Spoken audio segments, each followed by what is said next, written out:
Välkommen till dagens akvarellövning. Idag ska vi måla albufeira. Det viktiga är att man delar upp det här i olika solbelysta ytor. Här har vi en yta som är väldigt solbelyst. Den ska vi lämna vit. Här har vi en till yta här borta som också är vit. Och den där byggnaden ska vi helt enkelt bara hoppa över. Här har vi lite solbelyst gräsparti som vi också ska måla. Men det viktiga är att vi delar upp det här i olika ytor och inte delar upp det i hus, i byggnader. Man försöker rita byggnader och sånt där, utan rita den solbelysta ytan. Jag börjar med att rita upp väldigt grovt var ytan är någonstans, så att jag får den ungefär på rätt plats på pappret. Och då gör jag bara en liten tunn linje runt den där den är. Samma sak med den andra ljusa ytan. Jag ritade bara en grov linje ungefär där den är. När jag har gjort det här, då kan jag börja göra detaljerna och rita lite noggrant. Men viktigt att komma ihåg är att rita de solbelysta ytorna som är en form. Och fastna inte så mycket i detaljer i det som ligger i skuggan och sånt där.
Då är det dags att börja måla.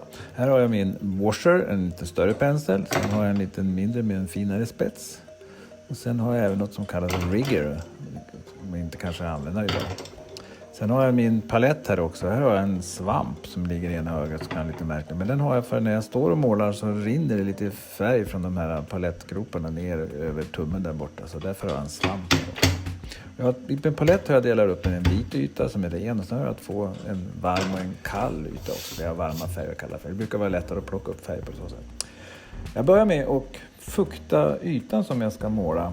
Och bara för att ni ska se bättre så har jag lite färg i vattnet också så att man ska se bättre hur man gör. Men det viktiga är att jag fuktar hela ytan, jag fuktar himlen, jag fuktar alla ytor som ska vara i skugga. Så jag lämnar pappret, de solbelysta ytorna lämnar jag vita helt enkelt. Jag fuktar dem inte och jag är väldigt noga med kanten då mot de här solbelysta ytorna. Att jag inte kommer med något vatten över dit. Det ska vara en väldigt skarp kant mot det.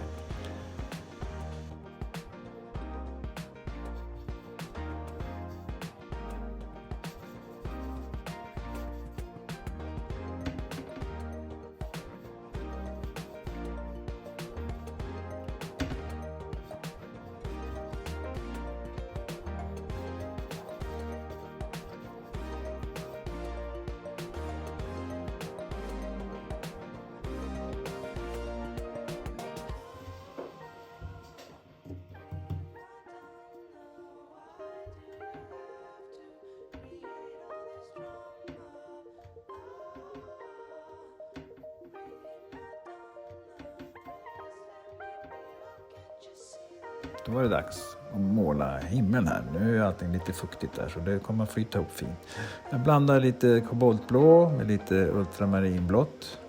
Tar även lite lila i den hela så att den inte ska bli alltför knallig så att säga. Jag tror det här blir bra. Den här ser väldigt kraftig ut, stark ut när jag målar, men himlen vill jag ha lite kraftigare så att det som är ljust i bilden, det vita, ska lysa ordentligt. Jag tar lite mer vatten i färgen när jag kommer ner över här så jag får en liten toning i vattnet automatiskt. Och eftersom allting är lite fuktigt här så flyter det ut rätt så fint över hela ytan.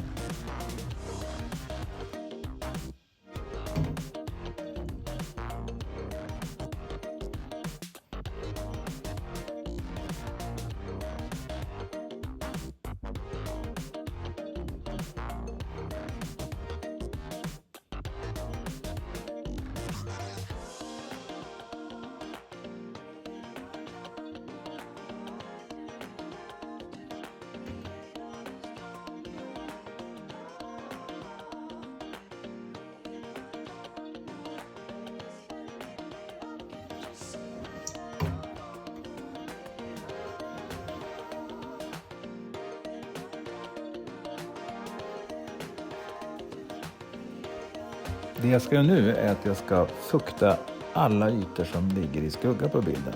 Jag tar en liten vattnig färg här så att ni ska se hur det går till. Men det viktiga är att alla ytor blir fuktiga som ska målas. Och då kommer de så här flytta ihop. De ska helt enkelt sitta ihop över hela bilden, alla skuggiga partier. Och det är väldigt noggrant att man är väldigt noggrann mot den här vita ytorna nu om man ska lämna helt vita och omålade. Det är viktigt att man är noga med den kanten mot det så att man inte slarvar i hörnen där. Det är viktigt att det blir 90-gradiga hörn och såna grejer mot den här vita kanten. Däremot själva ytan nu som jag fuktar, det kan man ju kladda på lite hur som helst. Det är själva kanten mot det vita. Här ser ni hur skuggan växer fram. Men som sagt, jag kommer att måla kraftigare färg på det här sen medan det fortfarande är fuktigt.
Nu ska jag måla, men nu är himlen fortfarande inte fuktig och då tänkte jag på att måla på den här byggnaden som är i bakgrunden. Den är ju lite mörkare, den ligger ju i skugga, så att jag tar en mörk ultramarinblått med lite violett i och lägger på den nu medan det är fuktigt. Försöker följa den här formen som är ungefär där. Men det här är så att säga i bakgrunden, det kommer att bli suddigt, man kommer inte titta på det här, så att det är inte så viktigt hur den här ser ut. Så man målar på den när det är fuktigt och provar lite olika blåa toner på den också så att den inte blir enfärg, utan nu gör jag den lite mörkare, lite mer violett i nederkanten här, så jag får en liten skillnad på den ändå när den ligger där. Men det är som sagt, när den här torkar kommer den knappt synas där borta.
Nu börjar jag måla på skuggorna här nu. Och jag tar olika blåa nyanser. Jag börjar med lite kalla, lite cerulean i det blåa här uppe i det här partiet. Och målar, fyller i så noga att jag kan. Och det är väldigt fuktigt nu så färgerna flyter ut lite grann. Och jag varierar nu styrkan hela tiden. Så ibland lägger jag lite kraftigare färg, ibland lägger jag lite tunnare färg. Jag tar lite mer ultramarinblått i den sen så att jag får lite olika skiftningar. Det blir både ljus och det blir mörk. Jag kan nog även droppa i lite av en violett färg i något hörn så här också så att som det flyter ut. Så att det gäller att få den här varierande hela vägen ner. Men det viktiga är att den ska sitta ihop. Alla de här, hela skuggpartiet ska sitta ihop hela vägen ner, ända fram ner i nederkanten på bilden här. Men man varierar sig hela tiden men den ändå ska flyta ihop. Så det är därför vi har fuktat den här ytan för så att den inte ska vara, så att det inte ska bli så mycket skarpa kanter. Har ni nu väldigt torrt i ert hus så kan det vara så att ni kanske inte kan göra som jag. Jag fuktar ju hela ytan nu och den kommer hålla sig fuktig hela tiden här. Men har ni väldigt torrt i ett hus så kanske fukta vissa bitar så att säga istället. Men nu kommer ju de här byggnaderna växa fram här nu eftersom jag lägger på de här skuggorna hela tiden. Här.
Jag målar fönstren här. Det är viktigt att ta en väldigt ljus färg och väldigt torr pensel så det får inte bli några kraftiga streck.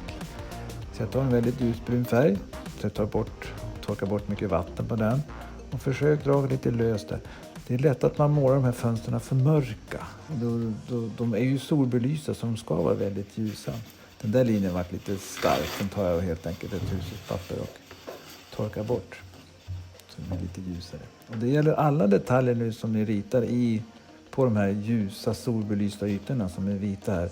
Att väldigt vara försiktig med dem. Inte för mörkt. Väldigt tunna. Helst lite skimra, dry brush på dem så att de knappt syns. Så blir de bäst. Sen kan ni även rita i det som är i skuggan nu. Fönster och sånt där kan man också lägga i nu medan det är lite fuktigt där så att de inte blir så skarpa.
Det här partiet i förgrunden här, det är lite tråkigt tycker jag. Och jag tänker lägga på lite mer ljusåkra på den så att det blir lite kraftigare.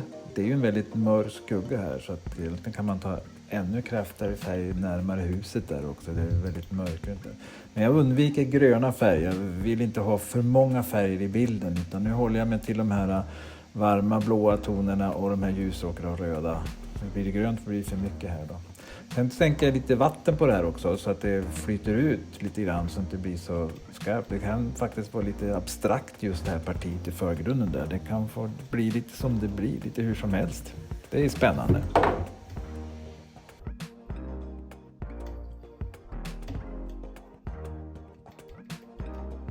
Det är fortfarande lite fuktigt här.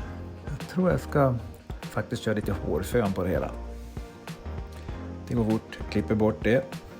Nu har allting torkat igen och nu kan ni se hur förgrunden har den blivit lite mer abstrakt och det har flyttat ihop färgen där. Nu tänkte jag måla hit den här mannen som står, det står ingen man, han står längre bort där uppe men det är för dumt att placera honom i utkanten av bilden så jag placerar honom här på väg genom dörren där. Och jag tar inte någon svart färg på den här mannen utan jag tar en liten försiktig färg bara på den. Jag fyller också i de här dörrarna som behövs lite, syns lite tydligare här också. Så den här förgrunden behöver lite extra streck också. Lite små fix på bilden nu.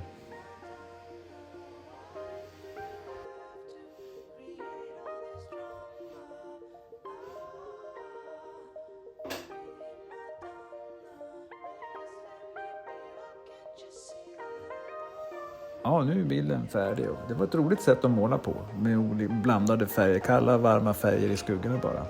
Det viktiga här är att skuggorna sitter ihop, de byter färg, byter styrka men det är inte några skarpa gränser mellan dem hela vägen runt så här. Och sen förgrunden väldigt varm på olika ställen så man skiljer på det. Och här är den slutgiltiga bilden med Vi har tagit bort tejpen så man ser hur det ser ut.